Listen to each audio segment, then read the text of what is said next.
Pinagtaksilan si Isabel sa araw ng kanilang ikalimang anibersaryo ng kasal nang pakasalan ng kanyang asawa ang kalaguyo at kunin ang lahat ng ari-arian ng pamilya. Ngunit kaya bang maghiganti at bawiin ang kanyang nawala? Kapag ang ina niyang dati mahirap ay biglang naging CEO ng isang makapangyarihang kumpanya, saan kaya dadalhin ang plano ng paghihiganti? Kumusta po kayo, mga minamahal naming taga-subaybay?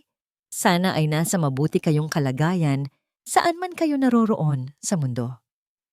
Samahan niyo po akong muli sa isang panibagong paglalakbay ng puso. Isang kwentong susubok sa tatag ng isang babae sa harap ng pinakamadilim na kabanata ng kanyang buhay. Sabi nila, ang pag-ibig ay kayang magtayo ng isang paraiso. Pero paano kung ang mismong paraisong pinangarap mo na binuo sa loob ng maraming taon ay bigla na lang maging isang malamig na hawla? Paano kung ang taong pinagkatiwalaan mo ng iyong buong mundo ang siya palang wawasak nito sa isang iglap? Halina't pakinggan natin ang kwento ni Isabel. 5 taon.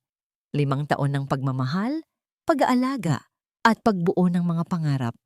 Para kay Isabel Reyes, ang bawat sulok ng Hacienda de las Flores ay saksi sa pag-iibigan nila ni Miguel Santillan. Ang amoy ng mga rosas sa hardin, ang sinag ng araw na tumatagos sa malalaking bintana, ang bawat muebles na siya mismo ang pumili.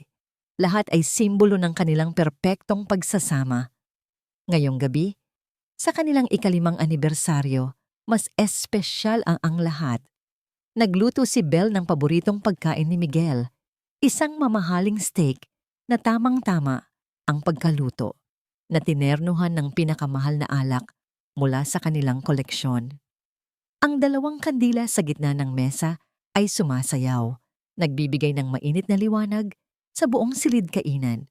Nakasuot siya ng isang simpleng pulang bestida, ang paboritong kulay ni Miguel sa kanya.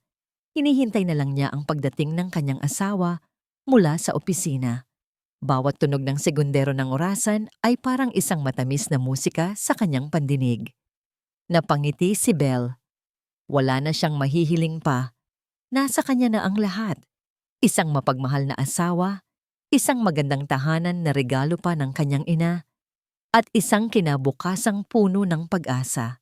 Eksaktong 8:00, bumukas ang malaking pinto. Ngunit ang nangiti sa mga labi ni Belle ay unti-unting naglaho. Ang Miguel na pumasok ay hindi ang Miguel na kanyang inaasahan. Wala ang matamis na ngiti, wala ang mainit na yakap. Ang mga mata nito ay kasing lamig ng yelo. Nakasuot ito ng mamahaling suit, ngunit imbis na magmukhang makisig, tila ito isang estranghero sa sarili nilang tahanan. Miguel, mahal, bati ni Belle, sinusubukang itago ang kaba sa kanyang dibdib. Happy anniversary. Nagluto ako ng paborito mo. Hindi sumagot si Miguel. Hindi man lang nito tinapunan ng tingin ang pinaghirapan niyang hapunan. Dahan-dahan itong naglakad palapit sa mesa at may inilapag na isang kulay kapeng folder. Ang tunog ng paglapag nito sa mamahaling kahoy ng mesa ay umalingaw-ngaw sa nakabibinging katahimikan. Ano yan? Tanong ni Belle. Belle, panimula ni Miguel. Ang boses ay walang anumang emosyon. We need to talk. May problema ba sa opisina? Masyado ka bang pagod? Umiling si Miguel. Tinitigan niya si Belle ng diretso sa mga mata. I want a divorce. Ang tatlong salitang yon ay parang isang malakas na kulog na bumasag sa perpektong mundo ni Belle. Hindi siya makapagsalita. Ang tanging naririnig niya ay ang mabilis na pagtibok ng kanyang puso. Ano? Nagbibiro ka ba, Miguel? Hindi magandang biro to para sa anniversary natin. Hindi ako nagbibiro, Belle. Bakit? Halos pabulong na tanong ni Belle. May nagawa ba akong mali? May pagkukulang ba ako? Isang mapaklang na ngiti ang gumuhit sa mga labi ni Miguel. Walang mali sa'yo, Belle. Sa katunayan, masyado kang perpekto, masyado kang mabait, at sawa na ako doon. Hindi kita maintindihan? May iba na ako, Belle. Her name is Katrina, at pakakasalan ko na siya. Bawat salita ni Miguel ay isang punyal na sumasaksak sa puso ni Belle. Ang hangin sa kanyang baga ay tila naubos. Ang babaeng yon, si Katrina Velasco, ang anak ng isa sa mga kasosyo niya sa negosyo na ipinakilala niya bilang isang kaibigan lang. Hayop ka, nanginginig na sabi ni Belle. Ang mga luha ay nagsisimula nang mamuo sa kanyang mga mata. Pinaikot mo ako. Pinaniwala mo ako. Ganyan talaga ang buhay, Belle. May nananalo, may natatalo. At sa larong ito, talo ka na. Umalis ka sa pamamahay ko. Sigaw ni Belle. Ang sakit ay napalitan na ng nag-aapoy na galit. Umalis ka. Ngumisi si Miguel, isang nangising puno ng tagumpay. Iyan ang isang problema. Mahal ko. Hindi mo na to pamamahay.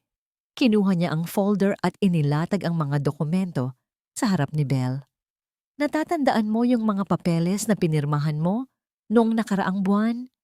Akala mo para sa mga investment natin para sa kinabukasan? Ang totoo niyan, isa yung deed of absolute sale. Isinalin mo sa pangalan ko ang buong pagmamay-ari ng Hacienda de las Flores. Parang gumuho ang mundo ni Belle, ang kanyang pagiging mapagtiwala, ang kanyang pagmamahal na walang pagdududa.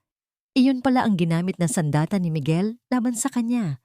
Hindi mo pwedeng gawin to sa akin. Oh, I just did. Malamig na tugon ni Miguel. Kinuha nito ang cellphone at may tinawagan. Okay na. Pwede na kayong pumasok. Ilang sandali lang, dalawang malalaking lalaki na nakasuot na uniforme ng security guard ang pumasok sa silid-kainan. Miguel, wag mong gawin to. Pagmamakaawa ni Belle, ang galit ay napalitan ng desperasyon. Parang awa mo na. Bahay ko to. Regalo to ni nanay. Hindi na ngayon, sabi ni Miguel habang inaayos ang kanyang kurbata. May 30 minuto ka para kunin ang mga gamit mo. Pagkatapos niyan, ayoko nang makita pa ang anino mo sa pamamahay ko. Sa tindi ng galit at sakit, hinablot ni Belle ang kopita ng alak at ibinato sa pader. Naging maliliit na piraso ang kristal, kasabay ng pagkadurog ng kanyang puso. Sumugod siya papunta kay Miguel, handang kalmutin ang mapanlinlang na mukha nito, ngunit mabilis siyang napigilan ng dalawang security guard. Ma'am, pasensya na po. Sumama na lang po kayo ng maayos, sabi ng isa sa mga guard. Bitiwan niyo ako. Mga hayop kayo. Walang hiya ka, Miguel. Magsisisi ka. Pero hindi na siya pinakinggan ni Miguel. Tumalikod na ito at nagsimulang umakyat sa engrandeng hagdanan na para bang walang nangyari. Wala nang nagawa si Belle. Kinaladkad siya ng mga gwardiya palabas ng bahay. Wala siyang nadala kahit ano, kahit ang pitaka o cellphone niya. Tanging ang suot niyang bestida at ang basag niyang puso. Kasabay ng pagsara ng malaking pinto sa kanyang likuran, bumuhos ang malakas na ulan. Tila nakikidalamhati ang langit sa kanyang sinapit. Basang-basa at nanginginig sa ginawa't sakit, napaluhod si Belle sa mamasa-masang graba sa labas ng gate. Ang Hacienda de las Flores, ang paraisong minsan ay naging kanya, ngayon ay isa na lang malamig at madilim na monumento ng isang malaking kasinungalingan. Tumingala siya sa bintana ng kanilang kwarto. Ang ilaw doon ay biglang bumukas. Isang anino ng babae ang lumitaw. Maya-maya, binuksan nito ang mga kurtina. Si Katrina. Nakatayo ito roon, nakatingin sa kanya mula sa itaas. Kahit sa gitna ng ulan at dilim, kitang-kita ni Belle ang nangiti sa mga labi nito. Isang nangiting mapang-asar at puno ng tagumpay. At bago ito tumalikod, itinaas ni Katrina ang kamay nito at marahang kumaway sa kanya. Isang paalam na puno ng pang-iinsulto. Doon, sa ilalim ng rumaragasang ulan, na puno ng hindi maipaliwanag, nagalit ang puso ni Isabel. Isinumpa niya, sa gabing iyon, babawiin niya ang lahat. Ang lumipas na 1 linggo ay parang isang mahabang panaginip para kay Belle. Isang bangungot na ayaw siyang gisingin. Ang bawat umaga ay sinasalubong niya ng mabigat na dibdib. Ang bawat gabi ay tinatapos niya sa mga luhang walang katapusan. Ang maliit at simpleng bahay ng kanyang ina sa Quezon City ay isang malaking pagkakaiba mula sa luho ng Hacienda de las Flores. Dito, ang amoy ng bagong saing na kanin at ginigisang bawang ang bumubuhay sa umaga, hindi ang halimuyak ng mga imported na bulaklak. Ang mga dingding ay puno ng mga lumang litrato, hindi ng mga mamahaling obra maestra. Ngunit para kay Belle, ang bahay na ito ay naging kanlungan, isang lugar kung saan pwede siyang maging basag. Walang naghuhusga, halos hindi siya nagsasalita. Madalas siyang nakaupo lang sa kusina, nakatulala sa bintana, habang ang kanyang inang si Carmela ay tahimik na kumikilos sa kanyang paligid. Hindi siya nito pinilit magkwento, hinahayaan lang siya nitong ilabas ang sakit sa paraang alam niya. Bawat araw, nagluluto si Carmela ng paborito niyang sinigang, umaasang kahit paano'y ganahan siyang kumain. Ngunit kahit ang asim-kilig ng sabaw ay hindi kayang pawiin ang pait na nararamdaman niya. Anak, kahit isang subo lang, maririnig niyang pakiusap ng ina. Wala po akong gana. Nay, ang lagi niyang sagot, ang boses ay paos at walang buhay. Isang hapon, habang abala si Carmela sa pagdidilig ng mga halaman sa kanilang munting hardin, isang motorsiklo ng courier service ang huminto sa tapat ng kanilang gate. Delivery po para kay Miss Isabel Reyes. Nag-aalangang lumabas si Belle. Sino naman ang magpapadala sa kanya ng anuman? Wala nang nakakaalam ng address na ito maliban sa kanyang ina. Inabot sa kanya ng rider ang isang makapal at kuwadradong sobre. Kulay cream ito, at kahit hindi pa niya binubuksan, alam na alam niya ang mamahaling papel na ginamit dito. May bahagya itong amoy. Amoy ng mga bulaklak ng sampagita at rosal na sagana sa hardin ng hasyenda. Nanginginig ang mga kamay niya habang dahan-dahang binubuksan ang sobre. Sa loob, isang imbitasyon ang bumungad sa kanya. Ang mga letra ay naka-emboss sa kulay ginto. Together with their families, Miguel Santillan and Katrina Velasco, request the honor of your presence as they exchange vows on the 28th of October at 5 o'clock in the afternoon. Hacienda de las Flores, Forbes Park, Makati City. Napapahawak si Belle sa kanyang dibdib. Hindi siya makahinga. Ang kasal ng kanyang asawa at ng kabit nito ay gaganapin sa sarili niyang pamamahay. Sa lugar kung saan binuo niya ang kanyang mga pangarap.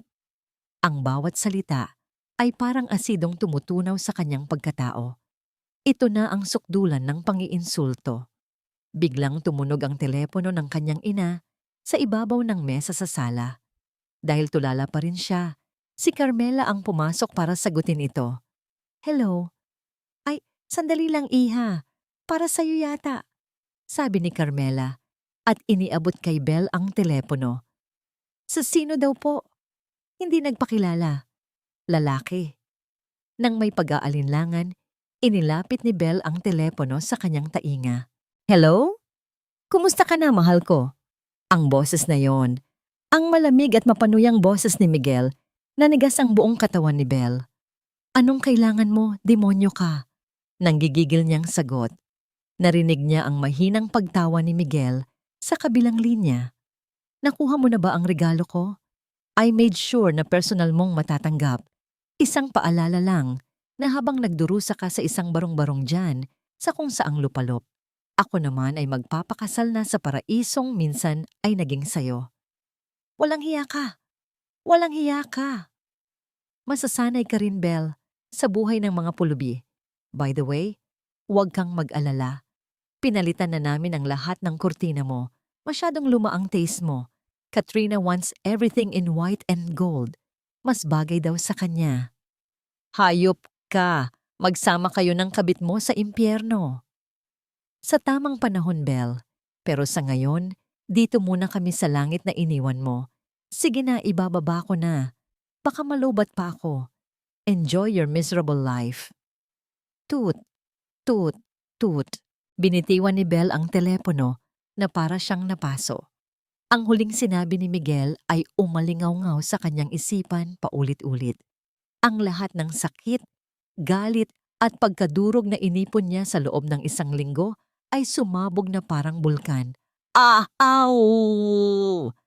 Isang sigaw na puno ng paghihinagpis ang kumawala mula sa kanyang lalamunan. Hinawakan niya ang imbitasyon.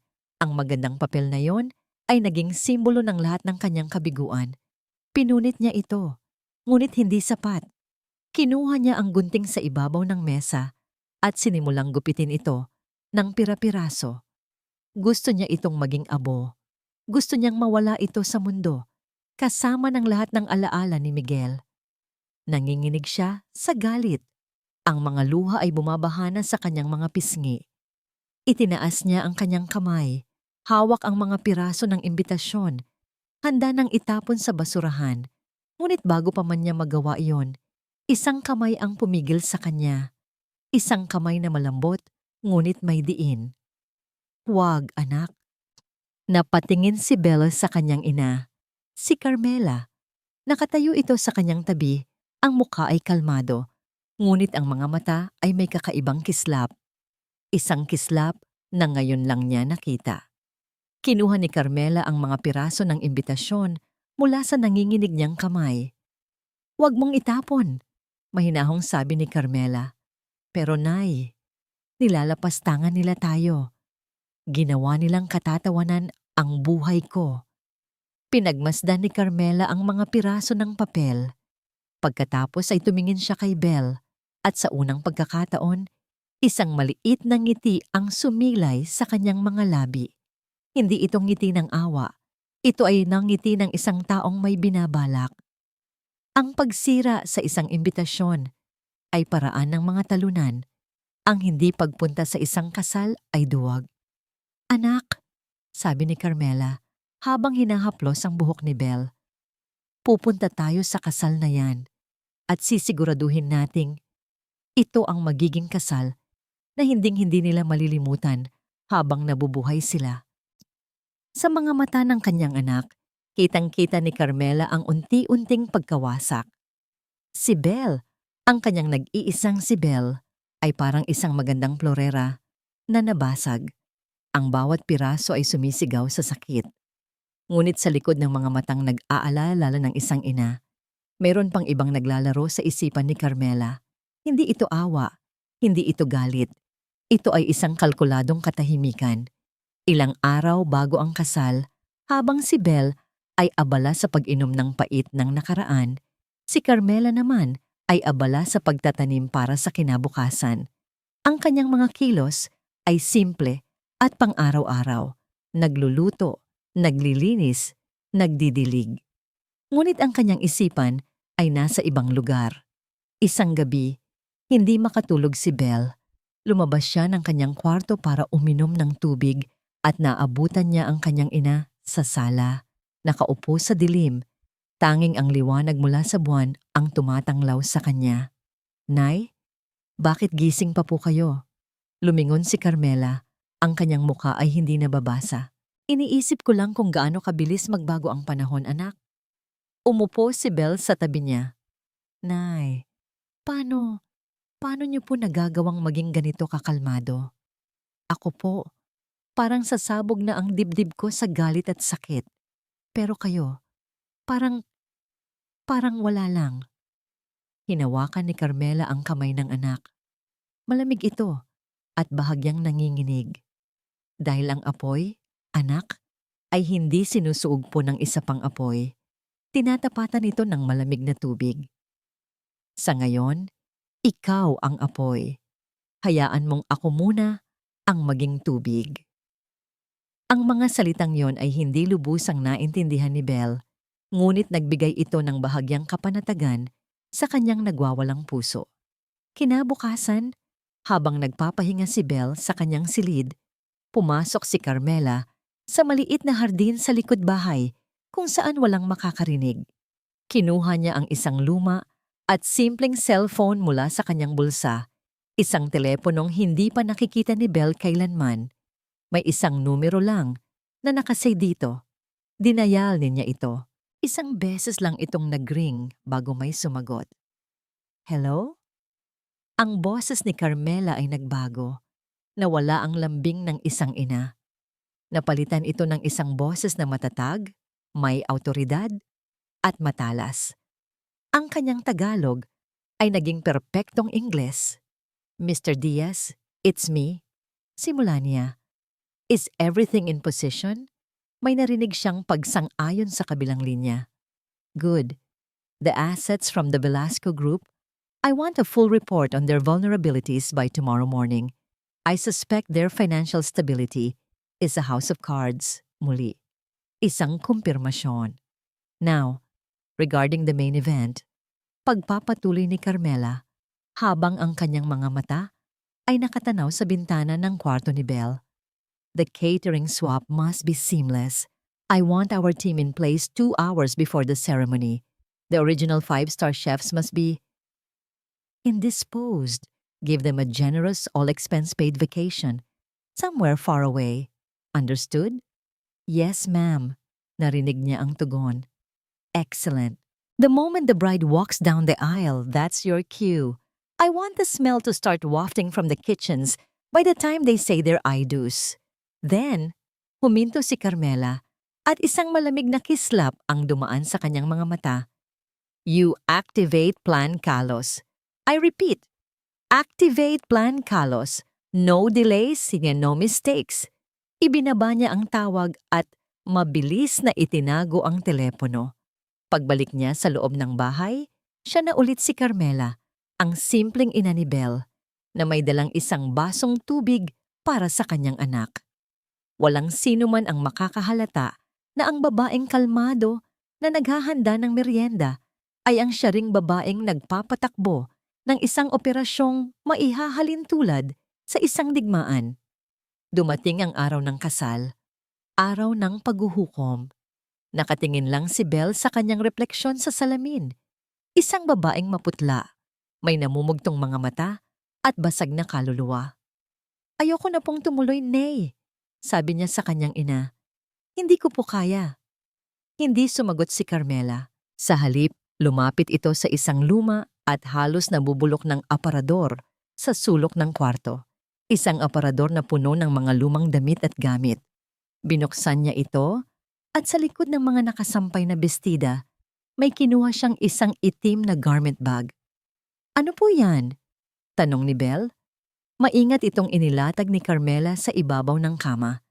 Nang buksan niya ang zipper, isang hininga ng pagkamangha ang kumawala kay Belle. Isang bestida, isang kulay dugong bestida na gawa sa pinakamahal na seda. Ang disenyo nito ay simple, ngunit nag-uumapaw sa karangyaan. Alam ni Belle ang mga ganitong klase ng damit. Ito ay gawa ng isang tanyag na international designer, isang bagay na kahit sa panaginip ay hindi niya inaasahang makikita sa lumang aparador ng kanyang ina. Isuot mo to, utos ni Carmela. Nay, saan po galing to? Paano? May mga bagay, anak, na itinatago natin para sa tamang pagkakataon, sabi ni Carmela. Ang kanyang mga mata ay nakatitig kay Belle at ito na ang tamang pagkakataon. Isuot mo to. Ayusin mo ang iyong sarili. Itaas mo ang iyong noo. Lumapit si Carmela at hinawakan ng mga balikat ni Belle, pinaharap sa salamin. Hindi ka pupunta doon bilang isang talunang asawa. Hindi ka pupunta doon bilang isang biktima. Pupunta ka doon bilang si Isabel Reyes, bilang anak ko. Ipapakita natin sa kanila kung sino ang tunay na reyna. Isang oras ang lumipas, handa na sila. Si Belle ay nakatayo sa harap ng salamin, hindi makapaniwala sa kanyang nakikita. Ang bestida ay perpektong bumagay sa kanya, na tila para sa kanya talaga ito ginawa. Ang kulay pula ay nagbigay buhay sa kanyang maputlang balat. Sa tulong ng kanyang ina, naayos din ang kanyang buhok at naglagay siya ng bahagyang kolorete sa mukha. Ang babaeng nasa salamin ay hindi na ang babaeng wasak. Siya ay isang babaeng handa ng lumaban. Paglabas nila ng bahay, imbis na ang luma nilang kotse, isang makintab na itim na sasakyan na may tinted na salamin ang naghihintay sa kanila. Isang lalaking nakauniforme ng driver ang magalang na nagbukas ng pinto para sa kanila. Pumasok si Belle sa loob. Ang puso niya ay pinaghalong kaba at pagtataka. Sino ba talaga ang kanyang ina?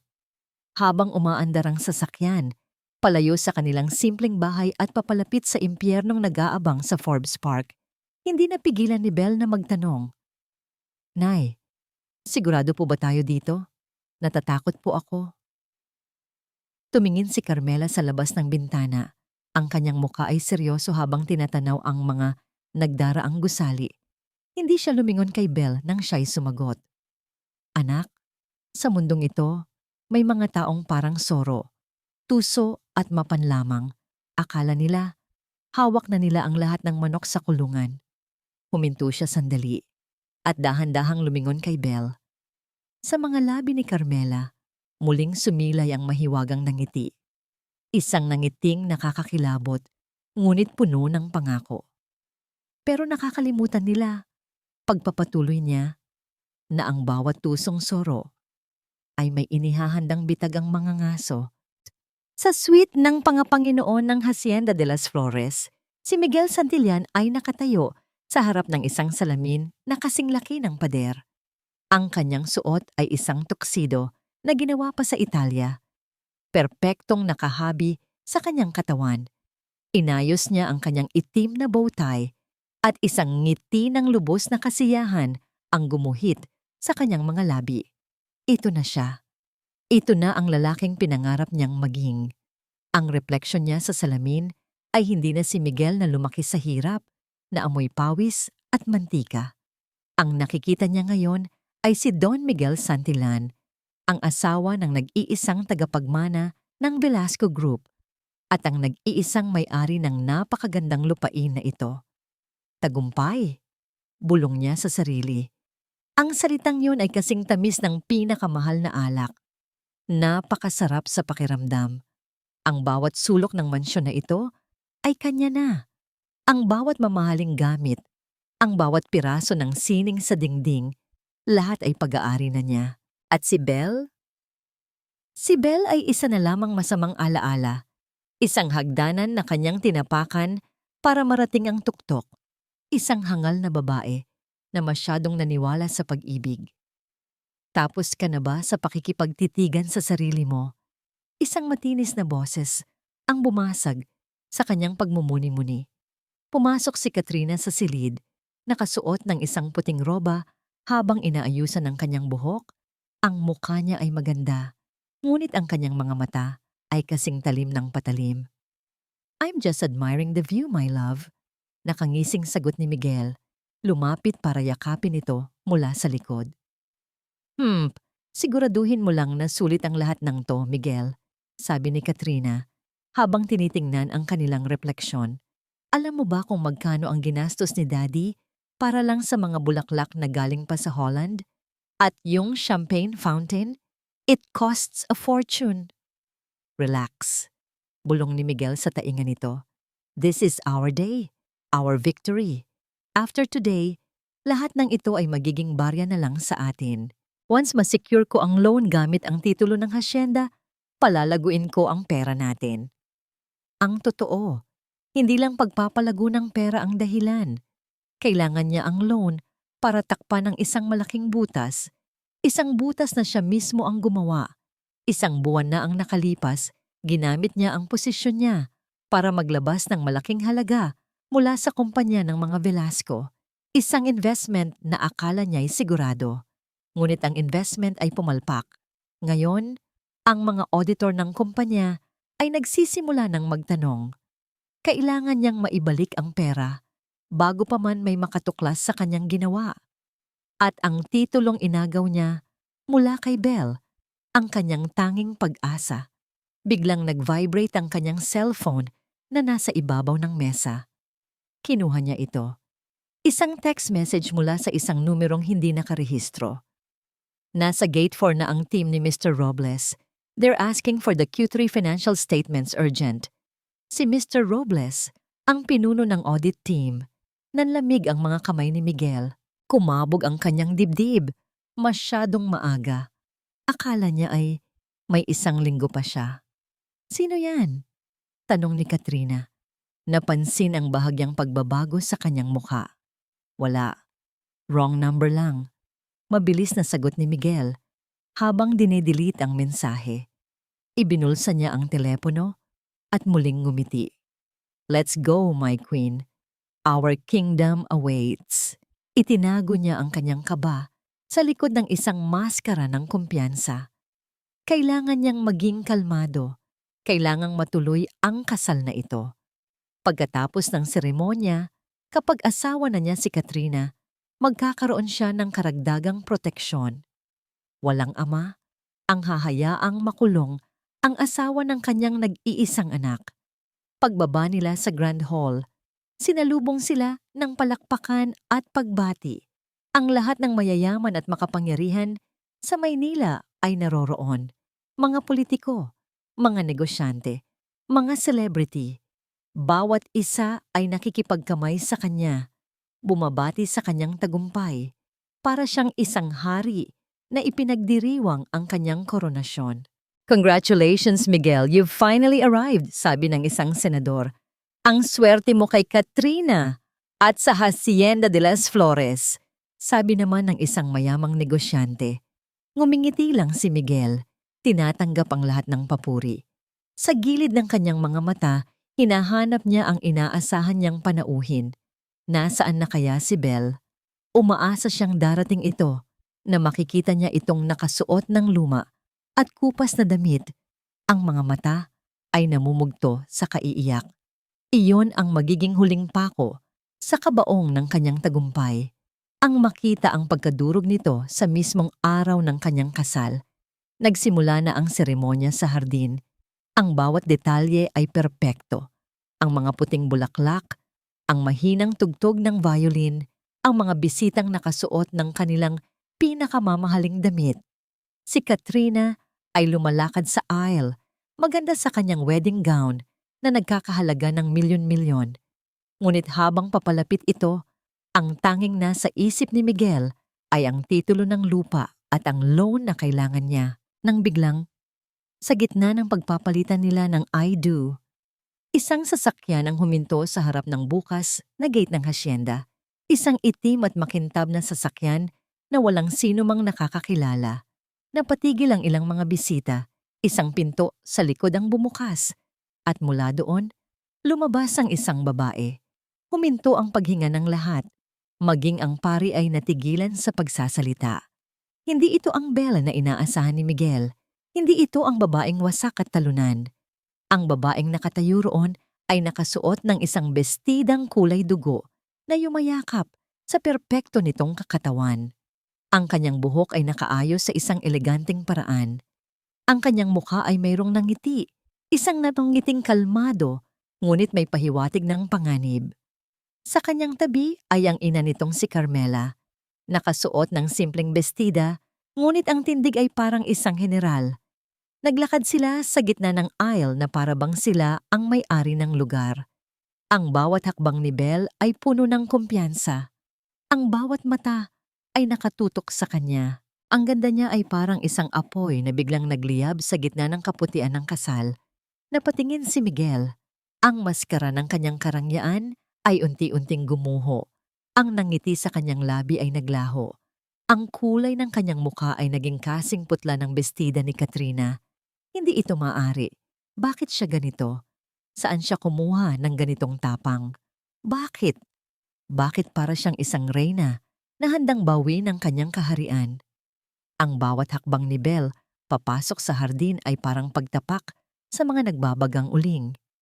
Ang hangin ay napuno ng mga bulungan, mga matang mapanuri, mga ngiting mapanukso. Ngunit sa bawat pagtibok ng kanyang pusong nasasaktan, naroon ang mahigpit na hawak ng kamay ng kanyang ina. Isang angkorang nagpapanatili sa kanya sa gitna ng nagngangalit na dagat. Umupo sila sa isang mesang inilaan para sa kanila, malapit sa likuran, na para bang sinasadyang itago sila sa paningin ng lahat. Ngunit ang kanilang presensya ay mas naging kapansin-pansin dahil dito. Ang pulang bestida ni Belle ay isang mantsa sa kaputian ng buong paligid, isang paalala na hindi lahat ng naroroon ay nagdiriwang. Nagsimula ang seremonya, ang bawat salitang binitiwan ng pari tungkol sa pag-ibig na wagas at panghabambuhay ay isang kabalintunaan. Napanood ni Belle si Miguel na tumingin kay Katrina nang may pagsinta, isang pagsintang alam niyang huwad, isang pag-arteng kayang-kaya nitong gawin dahil ginawa na rin niya ito sa kanya sa loob ng 5 taon. I, Miguel, take you, Katrina, to be my lawfully wedded wife. Napapikit si Belle. Ang mga salitang iyon, ang mismong mga salitang binitiwan ni Miguel sa harap niya noon sa altar, ay isa na ngayong lason na unti-unting pumapatay sa kanyang kaluluwa. Gusto niyang sumigaw, gusto niyang tumayo, at isigaw sa lahat ng kasinungalingan ng lalaking iyon. Ngunit pinigilan niya ang sarili. Pagtitimpi, bulong niya sa sarili. Ito ang sandata ko ngayon. Nang maghalikan na ang bagong kasal, ang palakpakan ng mga bisita ay parang mga dagundong ng kulog sa kanyang pandinig. Tapos na. Ang lalaking minahal niya ay pag-aari na ng iba. Ngunit sa halip na luha, isang kakaibang kapayapaan ang nagsimulang bumalot sa kanya. Ito na ang katapusan ng isang kabanata. At sa tulong ng kanyang ina, sisimulan niya ang panibago. Pagkatapos ng seremonya, nagsimula na ang reception sa Grand Hall. Ang bawat mesa ay pinalamutian ng mga naglalakihang florera at mga kubyertos na kumikinang sa ilalim ng mga dambuhalang chandelier. Ang lahat ay perpekto. Isang perpektong kasinungalingan. Hindi pa sila nagtatagal sa kanilang mesa nang lumapit ang ina ni Miguel, si Aling Marites, kasama ang kapatid nitong si Jessica. Ang kanilang mga mukha ay puno ng pagkasuklam na pilit tinatago sa likod ng mga pekeng ngiti. "Oh, Belle, iha! Nandito ka pala!"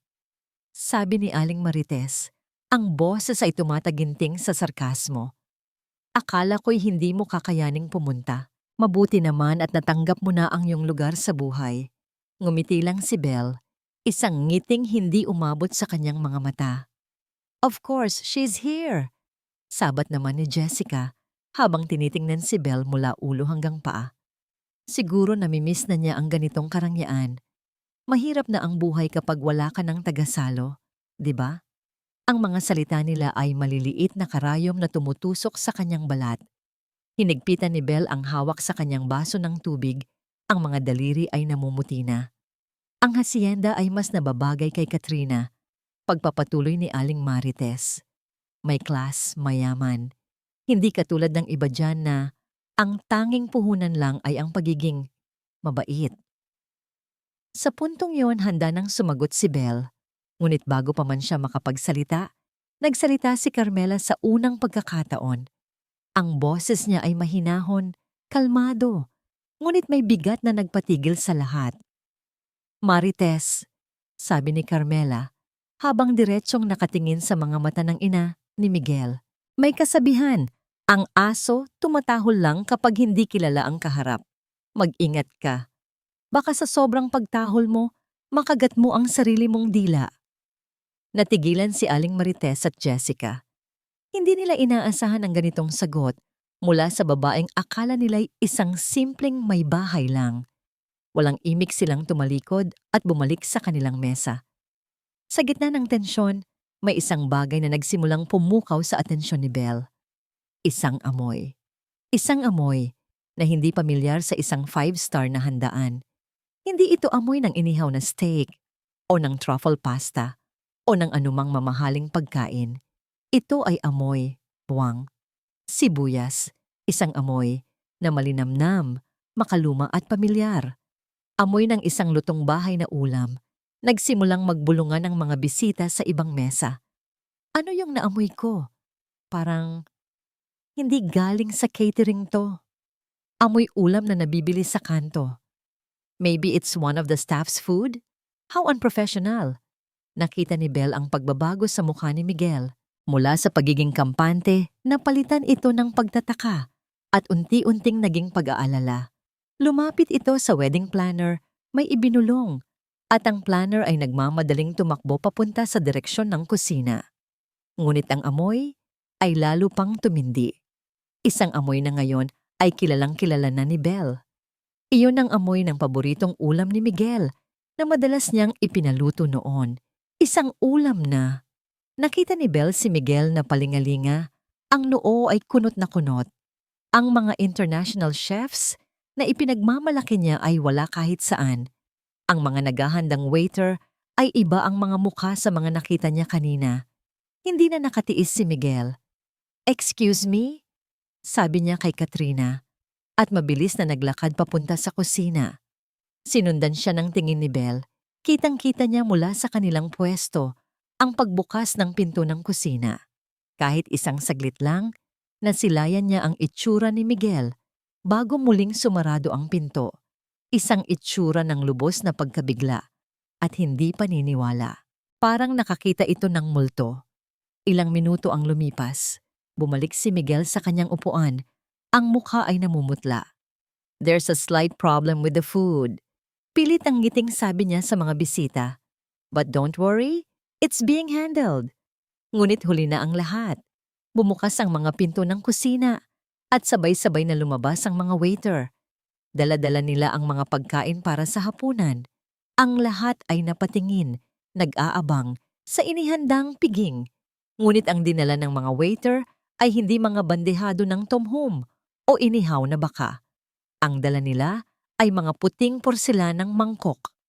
Ang uri ng mangkok na nakikita mo sa mga karinderya, murang-mura. At sa bawat eleganteng mesa, sa ibabaw ng mga mamahaling mantel at sa tabi ng mga kubyertos na pilak, ipinatong nila ang isang mangkok. Isang mangkok ng umuusok, mamula-mula at mabangong ulam. Kalos Madrileño, ang paboritong pagkain ni Miguel, ang espesyalidad ng kanyang ina na si Aling Marites na ibinebenta nito sa kalye noong sila'y naghihirap pa. Ang simbolo ng kahirapang pilit na pilit niyang tinatalikuran at itinatago sa lahat. Para kay Miguel, ang bawat mangkok ng kalos sa bawat mesa ay isang personal na insulto. Isang sampal mula sa nakaraang pilit niyang tinatakasan. Ang amoy, ang hitsura. Lahat ay sumisigaw ng isang salita, kahirapan. Ang kahirapang kinamuhian niya, ang kahirapang ipinangako niya sa sariling hindi na niya babalikan kailanman. Nakatayo siya roon, sa gitna ng kanyang palasyo. Ngunit pakiramdam niya'y bumalik siya sa maruming eskinita kung saan siya nagtitinda kasama ang kanyang ina. Ang mga bulungan ng mga bisita ay parang mga langaw na umuugong sa kanyang tainga.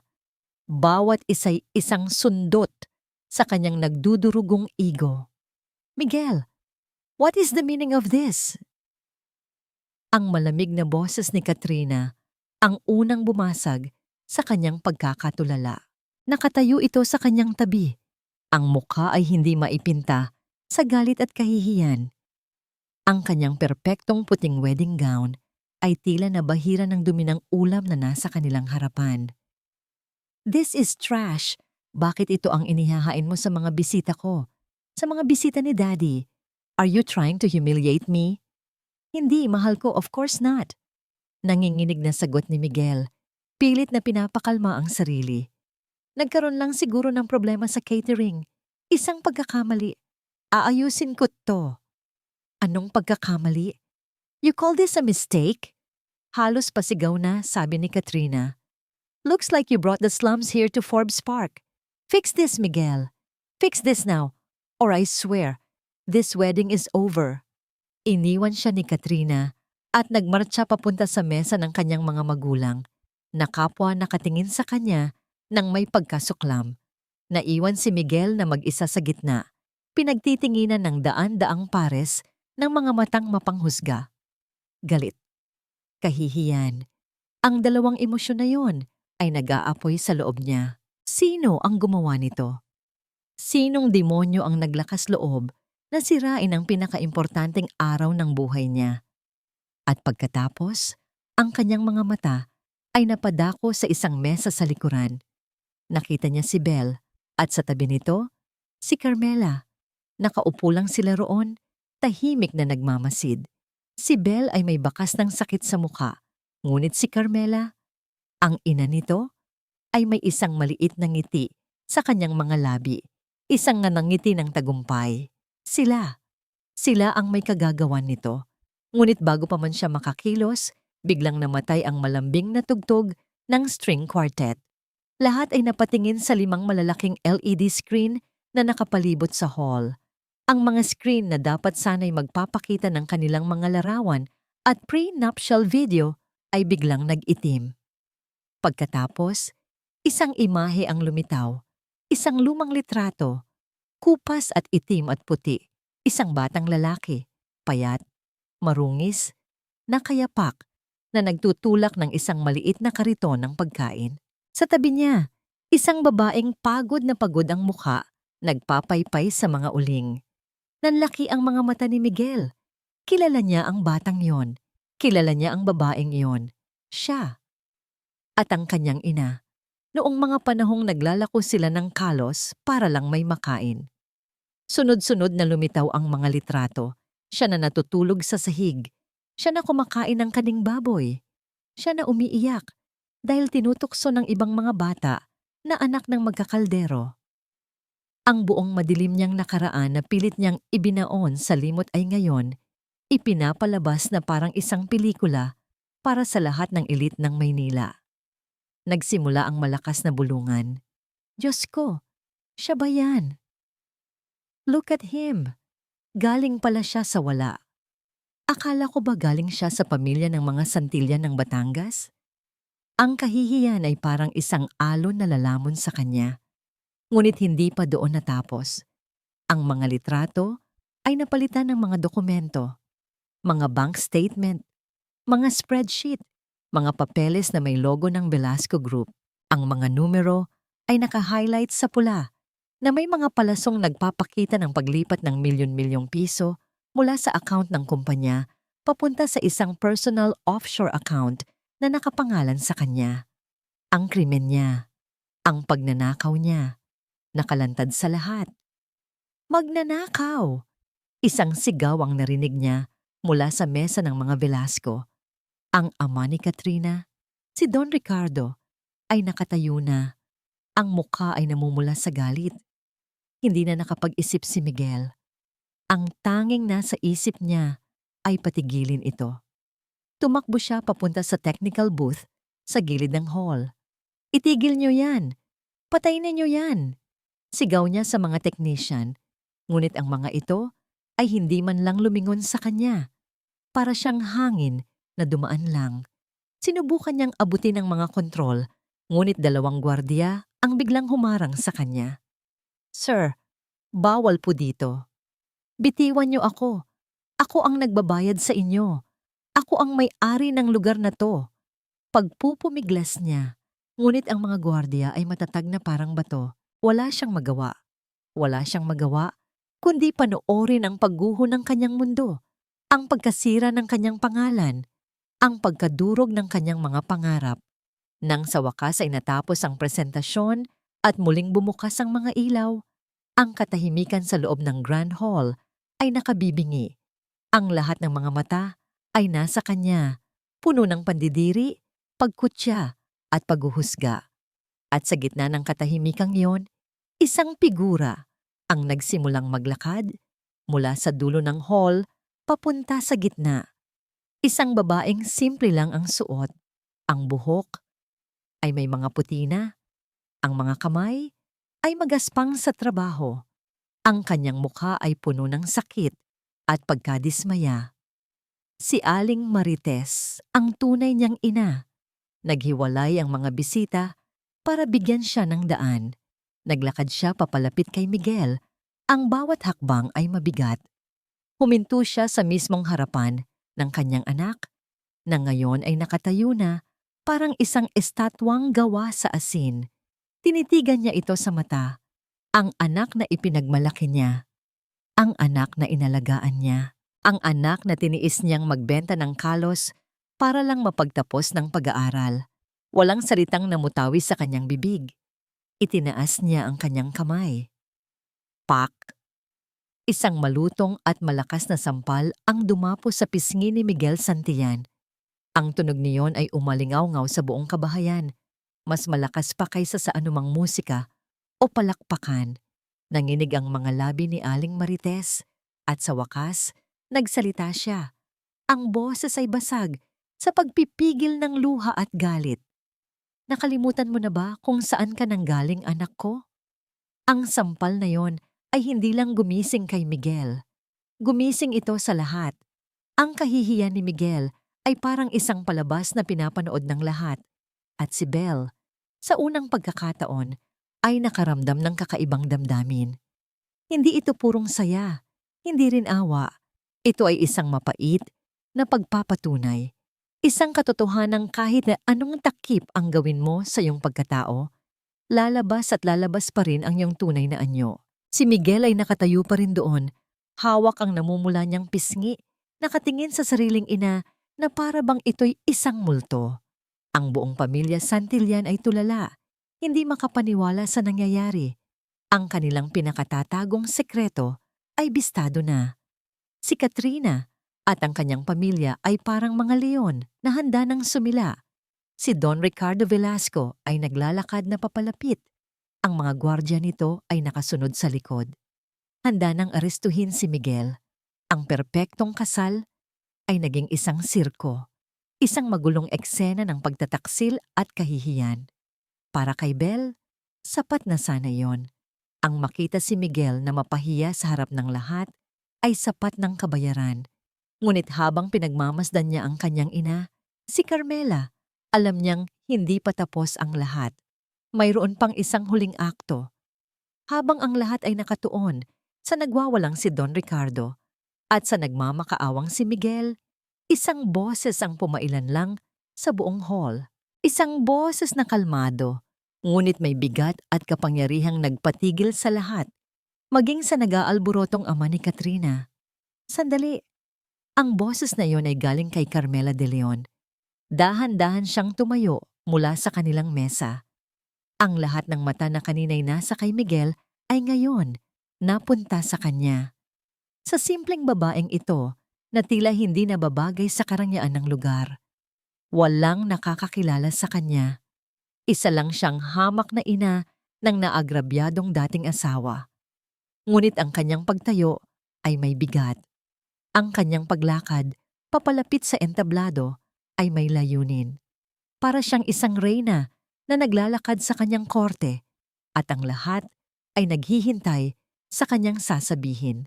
Kinuha niya ang mikropono mula sa natarantang MC.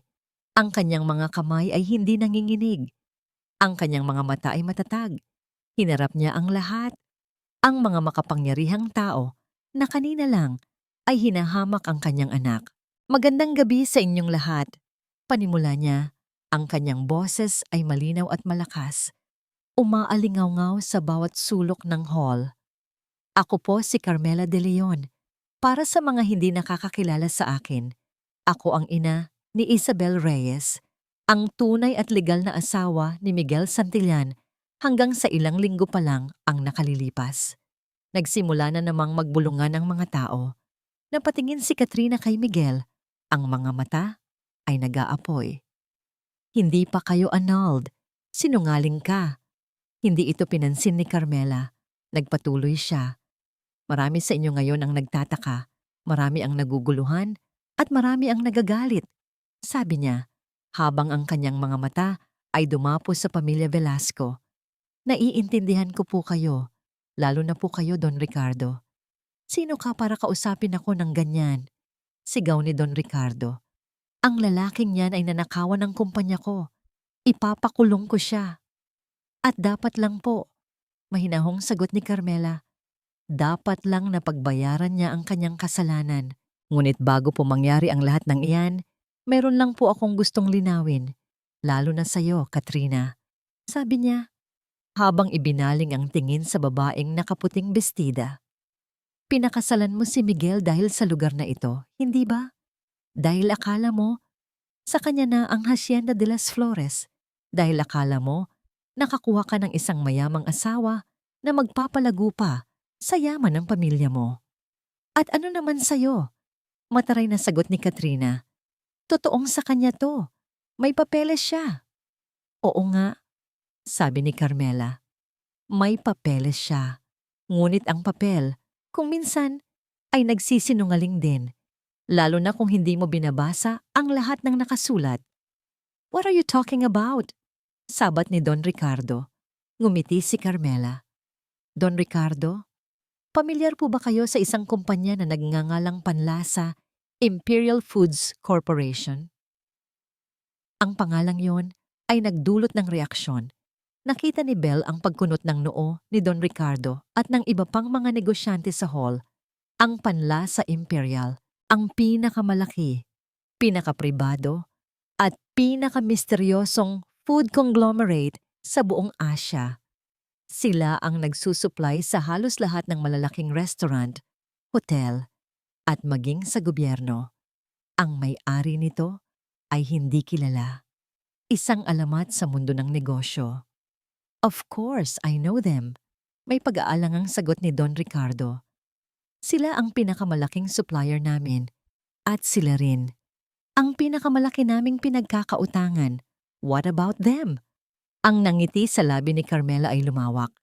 Well, Don Ricardo, I have good news and bad news for you. The bad news is, your daughter just married a thief. The good news is, huminto siya sandali. Hinayaan ang mga salita na magkaroon ng bigat.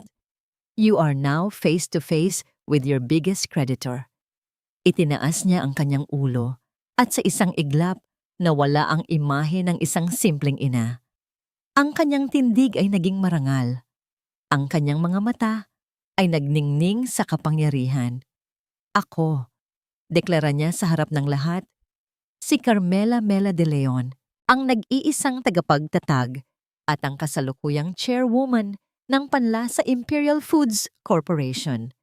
Isang kolektibong paghinga ng pagkabigla ang napakawalan ng lahat ng nasa hall. Hindi makapaniwala. Si Don Ricardo ay natulala. Si Katrina ay napanganga. Maging si Belle, ang sarili niyang anak, ay napahawak sa kanyang dibdib. Hindi makapaniwala sa kanyang naririnig. Ang kanyang ina, ang kanyang simpleng nanay na nagluluto lang ng sinigang sa bahay. Isa sa pinakamakapangyarihang tao sa bansa. Ang katahimikan ay binalot muli ang buong lugar. Ngunit sa pagkakataong ito, hindi ito katahimikan ng pagkabigla. Ito ay katahimikan ng pagkamangha at takot. Tumingin si Carmela kay Miguel, na ngayon ay parang isang basang sisiw, nanginginig sa kinatatayuan. At ikaw, Miguel, sabi niya, ang boses ay malamig na parang yelo. Tungkol naman sa hacienda na ipinagmamalaki mo. Kumuha siya ng isang dokumento mula sa kanyang maliit na pitaka. Isang dokumento na may selyo ng mga abogado. Maaring nasa iyo nga ang isang pekeng titulo, sabi ni Karma. Pero ang orihinal na kontrata ng regalong ito ay nasa akin. At sa kontratang ito, may isang maliit na sugnay na tila nakalimutan mong basahin. Ang buong atensyon ng lahat ay nasa maliit na piraso ng papel na hawak ni Carmela. Para itong isang hatol mula sa Korte Suprema, naghihintay na basahin. Para kay Miguel, iyon na ang huling sinag ng pag-asa. Isang pekeng titulo laban sa isang orihinal na kontrata. Alam niyang dihado siya, ngunit ang kanyang pagiging desperado ay mas malakas kaysa sa kanyang luhika. Hindi yan totoo, sigaw ni Miguel. Ang boses ay basag at naghahabol ng hininga. Ang kanyang maskara ng karangyaan ay tuluyan ng natanggal at ang lumabas ay ang tunay niyang anyo. Isang takot na daga na na-corner. Nasa akin ang titulo. Nasa pangalan ko. Ipinagkaloob sa akin ni Belle ang buong pagmamay-ari. Legal ang lahat ng papeles ko. Narinig niya ang pagtawa. Hindi malakas, hindi mapanlait. Isang mahinang tawa mula kay Carmela. Isang tawa na mas nakakakilabot pa kaysa sa anumang sigaw. Legal? Tanong ni Carmela. Miguel, ang legalidad ay nakadepende sa katotohanan. At ang katotohanan, Hindi mo alam ang buong kwento. Biglang bumukas ang pinto sa gilid ng entablado at isang lalaking matangkad at nakasuot ng mamahaling suit ang lumabas. May dala itong leather briefcase. Ang kanyang mukha ay pamilyar sa marami, lalo na sa mga nasa mundo ng korporasyon. Siya si Attorney Benjamin Diaz, ang pinakamagaling at pinakakilalang corporate lawyer sa buong Pilipinas. Ang abogado na hindi pa natatalo sa kahit anong kaso. Attorney Diaz, bati ni Carmela habang magalang na tumango ang abogado. Ma'am Carmela, tugon nito. Ang presensya pa lang ni Attorney Diaz ay sapat na para manlamig ang buong katawan ni Miguel. Ito ang abogado ng panlasa imperial. Ito ang pating sa mundo ng mga isda. Miguel Santillan, sabi ni Attorney Diaz, ang boses ay formal at walang emosyon. Ang hawak ni Miss De Leon ay ang orihinal na deed of donation na may kasamang mga kondisyon na parehong pinirmahan ninyo ng iyong dating asawa, si Miss Isabel Reyes, sa harap ko mismo. 5 taon na ang nakalilipas. Mga kondisyon? Wala akong natatandaang mga kondisyon, giit ni Miguel. Dahil hindi mo binasa, simpleng sagot ni Attorney Diaz. Binuksan niya ang kanyang briefcase at kumuha ng isang kopya ng dokumento. Iniabot ito kay Miguel. Sige, basahin mo ngayon. Page 5, Article 14, Section B. Nanginginig ang mga kamay ni Miguel habang inaabot ang papel. Ang mga letra ay tila sumasayaw sa kanyang paningin. Pinilit niyang mag-focus at doon, sa ilalim ng mga legal na terminolohiya, nakita niya ito. Ang sugnay. Ang lihim na sugnay na naging mitya ng kanyang pagbagsak. Clause 14B. The full and irrevocable transfer of ownership of the property known as Hacienda de las Flores shall only take effect upon the 10th anniversary of the marriage between Miguel Santillan and Isabel Reyes. In the event of a legal separation or annulment initiated or caused by the fault of the donee, Miguel Santillan, including but not limited to adultery, concubinage, or abandonment, this donation shall be deemed automatically revoked, and the full ownership of the said property shall revert to the donor, Carmela de Leon, immediately. Paulit-ulit niyang binasa ang mga salita. Automatically revoked. Revert to the donor.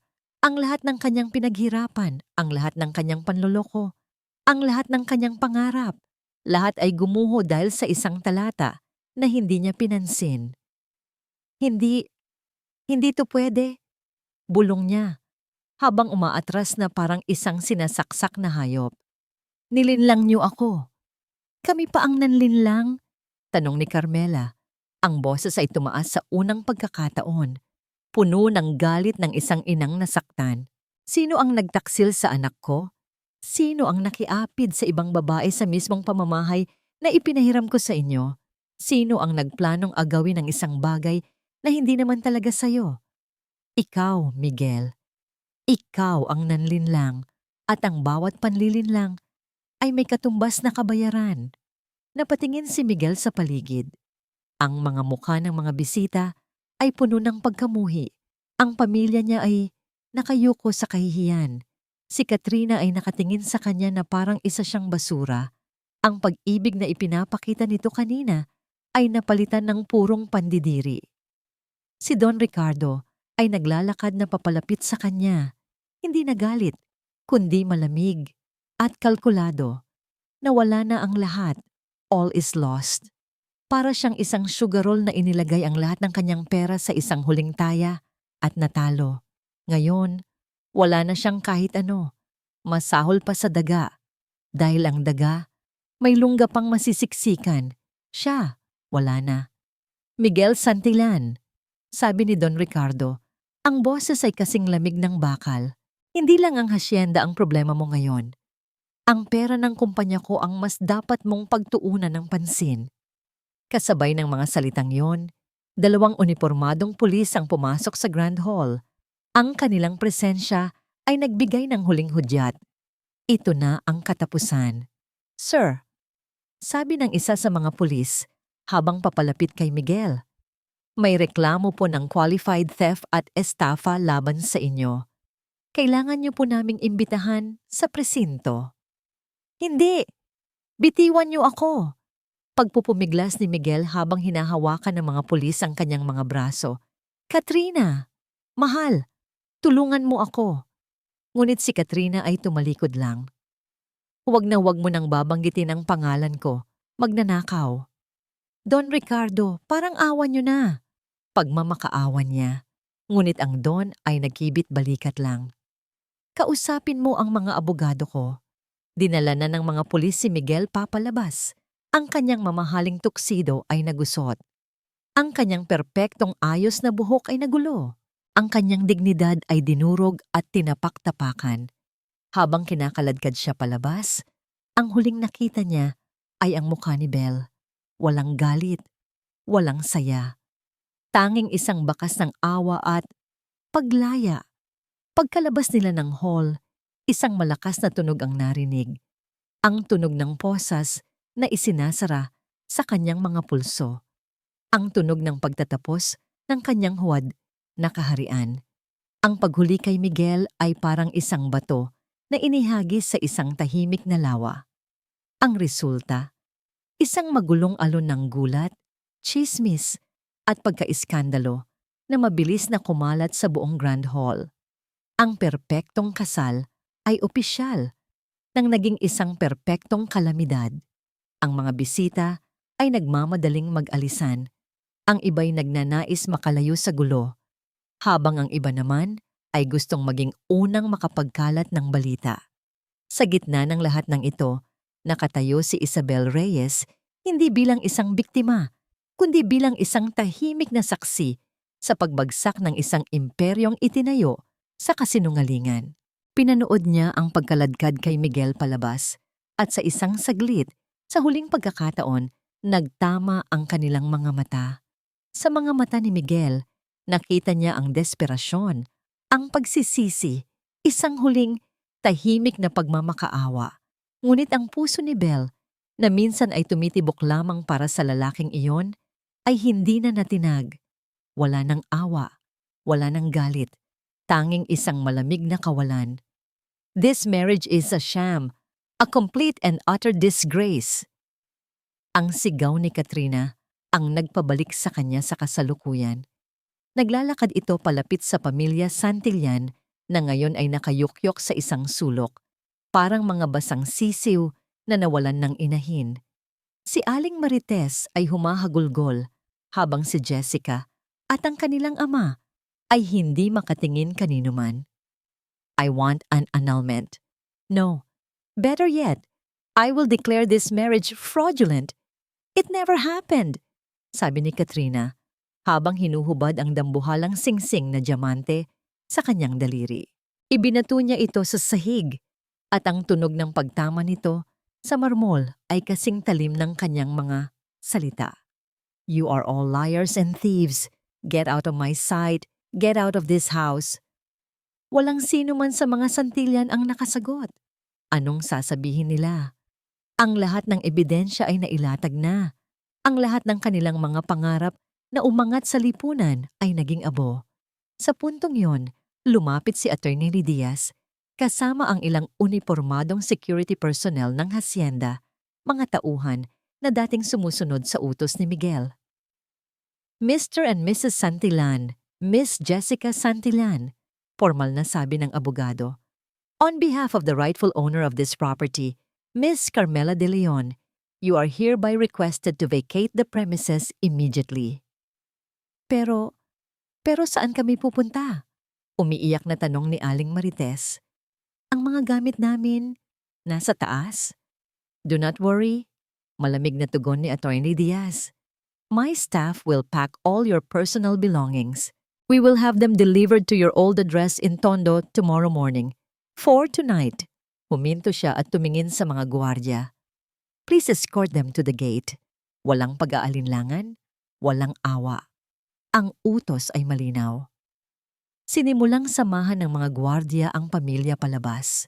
Walang tumulong sa kanila, walang nakiramay. Ang mga dating kaibigan na bumabati sa kanila kanina ay ngayon Iniiwasan sila na parang may nakakahawang sakit. Naglakad si Belle patungo sa malaking pinto ng entrada. Nais niyang masaksihan ang huling tagpo. Habang dumadaan ang naghihinagpis na pamilya Santillan sa kanyang harapan, si Jessica ay tumigil at tinignan siya ng masama. "Masaya ka na?" Puno ng hinanakit na tanong nito. "Masaya ka nang makita kaming nagkaganito?" Bago pa makasagot si Belle, si Carmela ang nagsalita mula sa kanyang likuran. "Hindi ito tungkol sa kasiyahan, iha. Ito ay tungkol sa katarungan. Isang bagay na tila kinalimutan ng pamilya ninyo." Walang nagawa si Jessica kundi magpatuloy sa paglakad. Habang papalabas sila ng pinto, nakita ni Belle ang ina ni Miguel, si Aling Marites, na lumingon sa kanya. Sa gitna ng kanyang mga luha, may nakita si Belle sa mga mata nito. Hindi galit, kundi isang malalim na pagsisisi. Isang tahimik na pag-amin na sila ang nagkamali. Pinanood ni Belle mula sa itaas ng engrandeng hagdanan ang paglabasan nila. Ang pamilyang minsan niyang itinuring na kanya. Ang mga taong minsan niyang pinagsilbihan. Ngayon, itinataboy na parang mga basura palabas ng tahanang minsan ay naging kanila. Ang kanilang mga mamahaling damit at alahas ay nawalan ng saysay. Sa ilalim ng maliwanag na ilaw ng chandelier, sila ay mga ordinaryong tao lamang na nasilaw sa kasakiman. Sumunod si Belle hanggang sa may pintuan. Mula doon, tanaw na tanaw niya ang malaking gate na bakal ng hasyenda. Doon sila nakatayo sa labas, sa gilid ng kalsada, sa ilalim ng malamlam na ilaw ng poste. Wala silang dalang sasakyan, wala silang matatawagan, wala silang pupuntahan. Ang tanging dala nila ay ang kahihiyang habambuhay nilang papasanin. Isang gwardiya ang tumingin kay Attorney Diaz. Tumango ang abogado. At sa isang senyas, dahan-dahang nagsara ang 2 dambuhalang gate. Ang tunog ng nagsasarang bakal ay mabigat at pinal. Parang isang takip ng kabaong na isinasara. Parang isang libro na tinatapos. Nang tuluyan ng magdikit ang mga gate, ang pamilya Santillan ay tuluyan ng nawala sa kanyang paningin. Tapos na. Ang ingay sa loob ng hall ay unti-unti nang humupa. Ang mga natitirang bisita ay paalis na rin. Ang mga waiter ay nagsisimula ng magligpit ng mga mangkok ng kalos. Ang lahat ay bumabalik sa normal. Ngunit alam ni Belle na wala nang magiging normal para sa kanya pagkatapos ng gabing ito. Naiwan siyang nakatayo sa may pintuan, nakatingin sa saradong gate. Naramdaman niya ang malamig na simoy ng hangin sa kanyang balat. Tumingala siya. Ang langit ay madilim, ngunit puno ng mga bituin. Ang buwan ay maliwanag. Sa sandaling iyon, isang pakiramdam ang dumaloy sa kanyang buong pagkatao. Isang pakiramdam na matagal na niyang hindi naramdaman. Ang bigat sa kanyang dibdib na pasan niya sa loob ng maraming taon ay biglang naglaho. Ang mga tanikala ng pag-ibig na naging bilangguan niya ay biglang naputol. Huminga siya ng malalim. Ang hangin ay malinis. Ang hangin ay bago. Sa unang-una ng pagkakataon sa loob ng napakaraming taon, naramdaman ni Isabel Reyes ang tunay na kahulugan ng kalayaan. Kinabukasan, ang Hacienda de las Flores ay sinalubong ng isang bagong umaga. Ang hangin ay malinis, ang sinag ng araw ay mainit, ngunit ang katahimikan sa loob ng mansyon ay may dalang bigat. Ang mga bakas ng magulong gabi ay naroon pa rin, mga basag na kopita sa isang sulok, mga pira-pirasong konfeti sa sahig, at ang amoy ng alak at pabango na nagpapaalala sa lahat ng huwad na selebrasyon. Ngunit para kay Belle, ang katahimikang ito ay hindi nakakabingi. Ito ay isang blankong canvas. Sa halip na magmukmok, bumangon siya ng maaga. Isinuot niya ang pinakasimpleng damit na nakita niya sa kanyang lumang aparador, itinali ang kanyang buhok at nagsimula. Pumasok siya sa dati nilang kwarto ni Miguel, isang lugar na minsan ay pugad ng kanilang pagmamahalan, ngunit naging malamig na selda ng kanyang kalungkutan. Binuksan niya ang lahat ng bintana, Hinahayaang pumasok ang liwanag at sariwang hangin. Pagkatapos, binuksan niya ang walk-in closet. Naroon pa rin ang lahat ng gamit ni Miguel. Ang mga mamahaling suit, ang koleksyon ng mga relos, ang mga sapatos na gawa sa balat. Bawat isa ay simbolo ng karangyang inagaw nito. Hindi siya umiyak, hindi siya nagalit. Kumuha lang siya ng malalaking karton at nagsimulang mag-impake. Isinilid niya ang bawat damit, bawat kurbata, bawat pabango. Habang ginagawa niya ito, isang litrato ang nahulog mula sa bulsa ng isang suit. Isang litrato nilang dalawa noong kanilang unang anibersaryo, parehong nakangiti. Ang mga matay puno ng mga pangarap. Pinulot niya ito. Tinitigan niya ang masayang babae sa litrato. Ang babaeng walang kamuwang-muwang. Isang kirot ang dumaan sa kanyang puso. Hindi para sa lalaking katabi niya, kundi para sa sarili niya noon na nawala. Ngunit mabilis itong napalitan ng determinasyon. Maingat niyang inilagay ang litrato sa loob ng kahon kasama ng iba pang mga alaala at isinara ito. Isa-isang sinilyuhan ni Belle ang mga kahon. Bawat pagdikit ng packaging tape ay parang isang pinal na pagtatapos. Ang paglilinis na ito ay hindi lang para sa bahay. Ito ay para sa kanyang kaluluwa. Pagkatapos ng ilang araw, ang Hacienda de las Flores ay iba na. Wala nang bakas ni Miguel Santillan. Ang natira na lang ay ang mga bagay na tunay na mahalaga kay Belle. Ang mga muebles na pinili niya dahil sa ganda, hindi sa presyo. Ang mga halaman na inalagaan niya. At ang mga pader na saksi sa kanyang pagbangon. Isang umaga, habang nagkakape sila sa hardin, nagsalita si Carmela. "Anak, handa ka na ba?" "Saan po, Nay?" "Sa susunod na kabanata," sabi ni Carmela, may kakaibang ngiti sa labi. "Oras na para makilala mo ang tunay kong mundo." Kinabukasan, dinala siya ni Carmela sa puso ng Makati. Tumigil sila sa harap ng isang nagtataasang gusali na gawa sa salamin at bakal. Sa itaas, nakaukit sa pilak na mga letra ang pangalan, Panlasa Imperial Tower, na panganga si Belle. Ito ang imperyo ng kanyang ina. Pagpasok nila sa lobby, ang lahat ng empleyado ay yumuyuko at bumabati ng good morning chairwoman kay Carmela. Para siyang isang reyna sa kanyang palasyo. Umakyat sila sa isang private elevator patungo sa pinakatuktok na palapag, ang opisina ng chairwoman. Ang opisina ni Carmela ay simple ngunit elegante, na may tanawing abot ang buong kamay nilaan. Doon, sa likod ng isang malaking mesa, umupo ang kanyang ina. At sa isang iglap, hindi na siya si nanay na nagluluto ng sinigang. Siya na si Chairwoman Carmela de Leon, isang babaeng may hawak na kapangyarihan at respeto. "Belle," panimula ni Carmela, ang boses ay seryoso. "Ginawa ko ang lahat ng iyon, hindi lang para ipaghiganti ka. Ginawa ko yon dahil kailangan mong magising. Tinuruan kita kung paano maging isang mabuting asawa, kung paano magmahal ng walang kondisyon, ngunit nakalimutan kong turuan ka kung paano maging isang mandirigma." Tumayo ito at lumapit sa bintana. Tinatanaw ang syudad sa ibaba. "Ang mundong ito, anak, ay isang gubat. At kung hindi ka matututong lumaban, lalamunin ka ng mga hayop na tulad ni Miguel. Ang imperyong ito," sabi niya, habang iginagawi ang kamay sa buong tanawin, "ay itinayo ko mula sa pawis at talino. At balang araw, ito ay magiging sayo. Pero hindi ko ito ibibigay sayo. Kailangan mong paghirapan. Kailangan mong patunayan na karapat-dapat ka." Tumulo ang luha sa mga mata ni Belle. Ngunit hindi ito luha ng kalungkutan. Ito ay luha ng pasasalamat at pag-unawa. Niyakap niya ang kanyang ina. "Gusto kong matuto."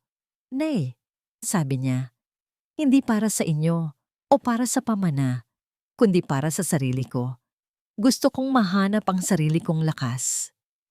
At doon nagsimula ang lahat. Binigyan si Belle ng isang maliit na opisina sa parehong palapag. Sinimulan niya sa pinakamababa, pag-aaral ng mga dokumento, pagsama sa mga meeting, pakikinig sa mga usapan. Sa una, siya ay nalulula. Ngunit unti-unti, natuklasan niya ang isang bagay sa loob niya. Ang kanyang pagiging metikuloso sa interior design ay nagagamit niya sa pag-aaral ng mga market trends. Ang kanyang pagiging malikhain ay nakakatulong sa kanya sa pagbuo ng mga bagong ideya para sa marketing. Mayroon siyang angking talino sa negosyo na natutulog lang pala sa loob niya. Isang hapon, habang abala siya sa pag-aayos ng kanyang bagong opisina, napagdesisyunan niyang idisenyo ito mismo. Tinanggal niya ang madilim na mahogany at pinalitan ng light wood, salamin, at maraming halaman. Gusto niya ng isang lugar na sumisimbolo sa paglago at bagong simula. Habang inaayos niya ang isang sketch, isang staff ang pumasok na may dalang isang malaking buke ng mga puting rosas. "Ma'am Bell, may nagpadala po para sa inyo." "Sino daw?" Nagtatakang tanong niya. "Wala pong pangalan, ma'am. Ayaw pong magpakilala." Nagpasalamat siya at kinuha ang mga bulaklak. Magaganda ito, ngunit sino ang magpapadala? Sa gitna ng mga bulaklak, may isang maliit na sobre. Binuksan niya ito. Sa loob, isang card ang nakasulat sa simpleng sulat kamay. 2 salita lang. "Salamat po." Walang pirma. Ngunit sa ilalim ng mga salitang iyon, kinilabutan si Belle nang makilala niya ang sulat. Ito ang sulat kamay na nakikita niya sa mga resibo ng kalos na ibinibigay sa kanya noon. Ito ang sulat kamay ni Aling Marites. Hindi ito pasasalamat para sa pagpapatawad. Ito ay pasasalamat sa paglalantad ng katotohanan. Isang katotohanang masakit. Ngunit sa huli, nagpalaya rin sa isang inang nabulag sa pagmamahal sa isang anak na naligaw ng landas. 1 taon. Mabilis na lumipas ang 1 taon na tila isang hininga lang ng hangin.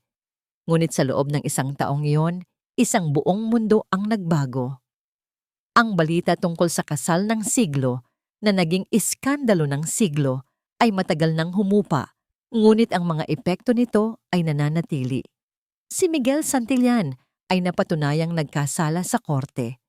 Ang kanyang mga araw ay binibilang na niya ngayon sa loob ng isang malamig na selda, malayo sa karangyaang minsan niyang inangkin. Ang pangarap niyang maging hari ay nagtapos sa pagiging isang bilanggo.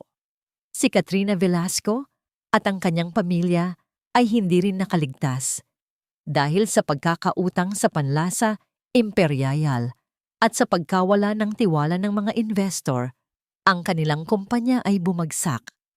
Mula sa pagiging prinsesa ng alta sosyedad, si Katrina ngayon ay nagtatrabaho sa isang maliit na kumpanya sa ibang bansa. Nagsisikap na bayaran ang mga utang na iniwan ng kanilang pagbagsak.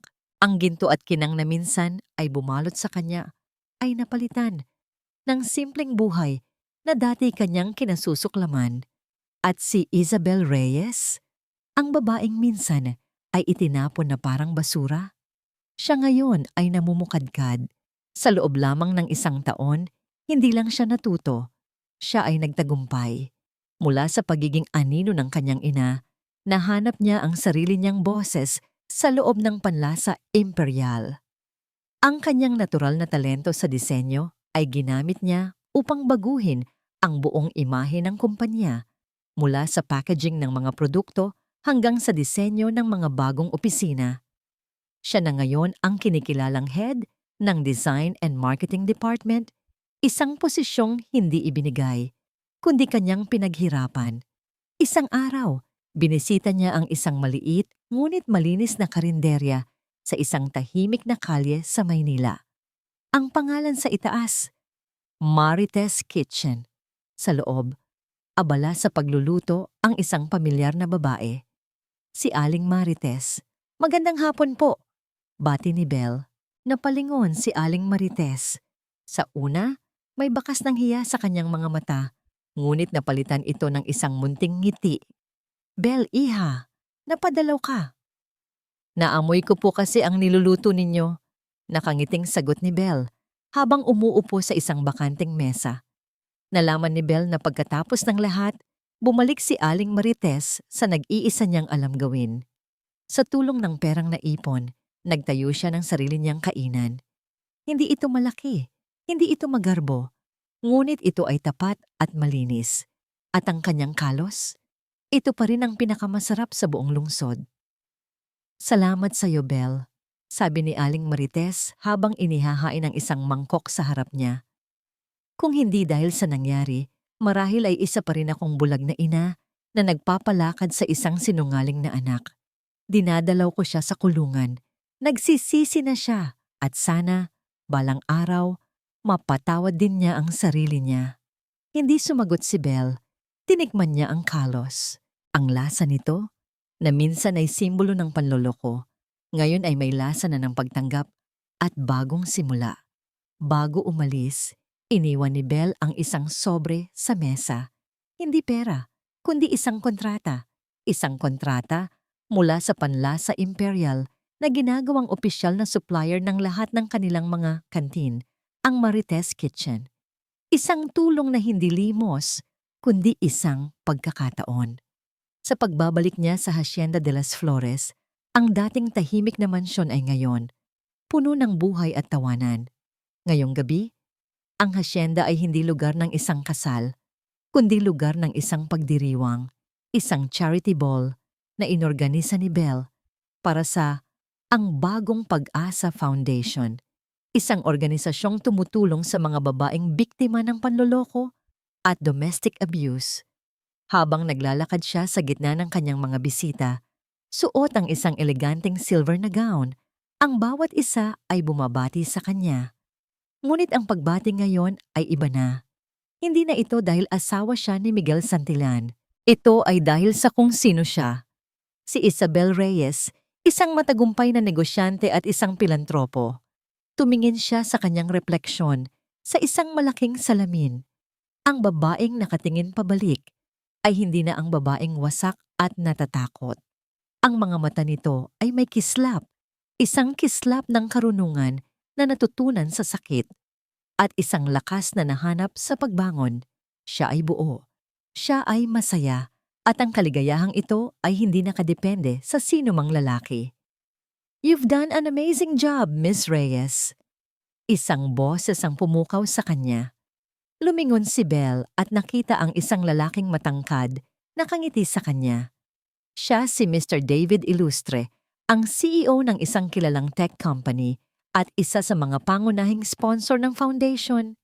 Nakilala niya ito sa isang business conference ilang buwan na ang nakalipas. Mr. Ilustre, nakangiting bati ni Belle. Salamat sa pagdating. Please call me David, sabi nito. Ang mga mata ay puno ng paghanga. Ang lugar na ito, ang event na ito, lahat ay salamin ng kung sino ka. Isang taong kayang gawing hardin ng isang nasirang lupa. May inabot itong 2 baso ng champagne. Kinuha ni Belle ang isa. Sa mga bagong simula, sabi ni David, habang itinaas ang kanyang kupita. Sa mga bagong simula, tugon ni Belle, at marahan nilang ipinagbangga ang kanilang mga baso. Ang tunog ng kristal ay malinaw at matamis. Nag-usap sila ng matagal, tungkol sa negosyo, sa mga pangarap, sa buhay. Sa pakikipag-usap kay David, naramdaman ni Belle ang isang bagay na matagal na niyang hindi naramdaman sa isang lalaki. Respeto. Walang pagmamaliit. Walang pagnanais na kontrolin siya. Tanging isang tapat na paghanga sa kanyang isip at sa kanyang lakas. Mayroong spark. Isang maliit. Hindi maikakailang spark. Ngunit sa pagkakataong ito, hindi ito nakakatakot. Hindi ito isang apoy na susunog sa kanya. Ito ay isang mainit at banayad na liwanag, tulad ng pagsikat ng araw. Habang nagpapaalam na si David sa pagtatapos ng gabi, may sinabi ito. I know it's too soon to ask, Miss Reyes, Isabel, but I would be honored if you would have dinner with me sometime.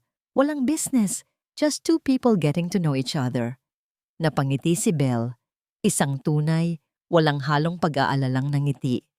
Noong unang panahon, ang ganitong imbitasyon ay magpapakaba sa kanya magpapaisip kung ano ang motibo ng lalaki. Ngunit ngayon, alam na niya ang kanyang halaga. Alam na niya kung ano ang nararapat sa kanya. "I would like that, David," sagot niya. Hindi ito isang pangako ng pag-ibig. Hindi ito isang mabilis na pagtalon sa isang bagong relasyon. Ito ay isang simpleng pagsang-ayon. Isang pagbubukas ng pinto sa isang posibilidad. Isang posibilidad na binuo hindi dahil sa pangangailangan, kundi dahil sa pagpili. Habang pinagmamasdan niya ang papalayong si David, alam ni Belle na kahit anong mangyari, magiging maayos siya. Ang kanyang kaligayahan ay hindi na isang hiram na bagay. Ito ay isang bagay na itinayo niya mula sa mga piraso ng kanyang basag na puso. At sa pagkakataong ito, ang pundasyon ay matatag. Napatingin siya sa buwan na sumisilip mula sa mga ulap. Isang buong bilog, maningning, at buo. Katulad niya. Mula sa kanyang upuan sa dulo ng mahabang mesa sa boardroom, tahimik na pinagmamasdan ni Carmela de Leon ang kanyang anak. Ang babaeng nakatayo ngayon sa harap ng Board of Directors ng Panlasa Imperial ay hindi na ang Belle na marupok at umiiyak. Ang babaeng nasa harapan nila ngayon ay isang leader. Ang kanyang boses ay matatag. Ang kanyang mga mata ay may kislap ng talino. At ang kanyang tindig ay puno ng kumpiyansang hindi ipinipilit, kundi natural na dumadaloy mula sa kanyang pagkatao. Ito ang araw ng formal na paglilipat ng tungkulin. Ang araw kung saan opisyal nang ipapasa ni Carmela ang trono ng imperyong kanyang itinayo. Ngunit habang pinapanood niya si Belle na magsalita, alam niyang hindi lang isang posisyon ang kanyang ipinapamana. Ipinapamana niya ang isang legasya. "Hindi ko po layuning pantayan ang aking ina," narinig ni Carmela na sabi ni Belle. Ang boses nito'y umalingaw-ngaw sa silid. Dahil ang nag-iisang si Carmela de Leon ay hindi mapapantayan. Ang layunin ko po ay ipagpatuloy ang kanyang nasimulan gamit ang mga aral na itinuro niya sa akin, hindi lang sa negosyo, kundi sa buhay. Itataguyod natin ang isang kumpanyang hindi lang kumikita, kundi isang kumpanyang may puso. Isang mainit na palakpakan ang sumunod. Tumayo ang lahat ng miyembro ng board, isang pagpapakita ng kanilang lubos na paggalang at pagtitiwala sa bagong pinuno. Ngumiti si Carmela. Ang puso niya ay nag-uumapaw sa isang damdaming hindi kayang tumbasan ng kahit anong yaman sa mundo. Ang pagmamalaki ng isang ina. Ang kanyang plano, ang kanyang mapait na gamot ay naging matagumpay. Ang kanyang anak ay hindi lang gumaling, ito ay naging mas malakas pa kaysa sa dati. Formal na nilagdaan ang mga dokumento. Nagkamayan sila. Ang setro ng Panlasa Imperial ay naipasa na, ngunit para kay Carmela, ang seremonya ay isang formalidad lamang. Ang tunay na tagumpay ay hindi nangyari sa loob ng malamig na boardroom na yon.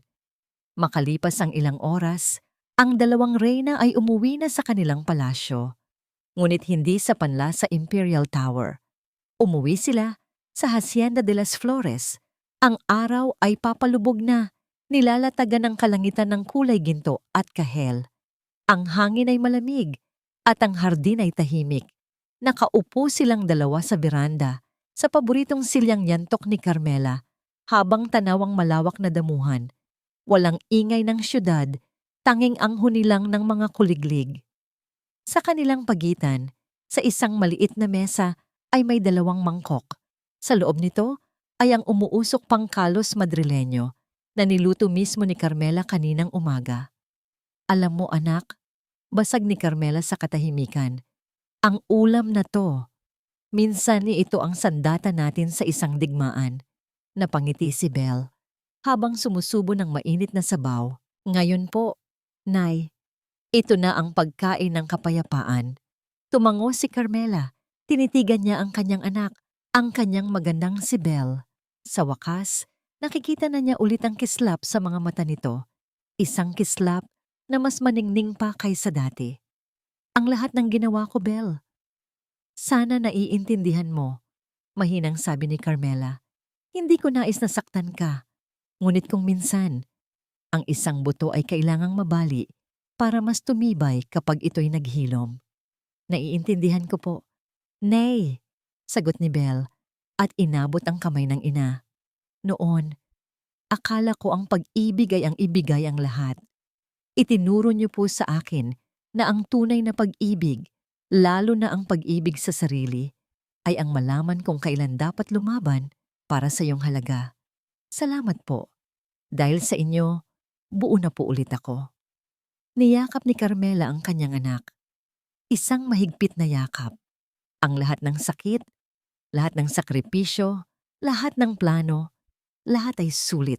Nagpatuloy sila sa pagkain sa gitna ng payapang katahimikan habang pinapanood ang dahan-dahang paglubog ng araw sa abot-tanaw.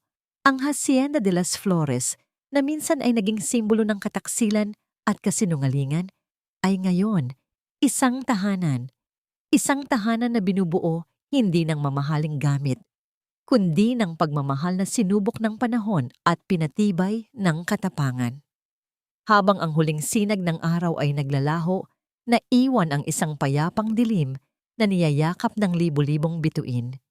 Sa veranda, ang dalawang babae ay magkatabing nakaupo, kontento at payapa. Ang ina, na nagtayo ng imperyo, at ang anak na siyang magpapatuloy nito. Ito ang pamana ng pagmamahal. Isang imperyong itinayo, hindi sa pera, kundi sa lakas na natagpuan sa gitna ng pagkadurog.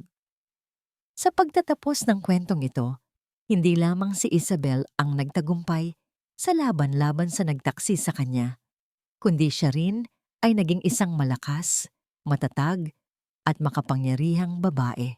Ang kwento ay hindi lamang isang paglalakbay ng paghihiganti, kundi isang proseso ng muling pagtuklas ng sarili, pagdaig sa sakit, at pag-abot ng tagumpay.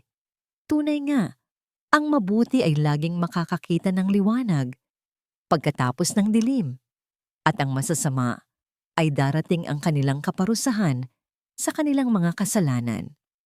Naniniwala ka ba na ang isang tao ay kayang baguhin ang kanyang kapalaran gamit ang determinasyon at lakas ng loob? Siguradong magbibigay ito sa iyo ng mga katanungan tungkol sa hustisya sa buhay. Maraming salamat sa inyong pagsubaybay hanggang sa dulo ng kwento. Kami ay taos-pusong nagpapasalamat sa inyong suporta. Ano ang palagay mo sa buhay ni Isabel at sa kanyang paglalakbay ng paghihiganti? Ipaabot ang inyong opinyon sa comment section. Nais naming marinig ang inyong mga saloobin. Naway magtaglay kayo ng isang magandang araw at huwag kalimutang mag-subscribe sa aming channel upang hindi ma-miss ang mga kwento ng pusong puno ng emosyon. Bye!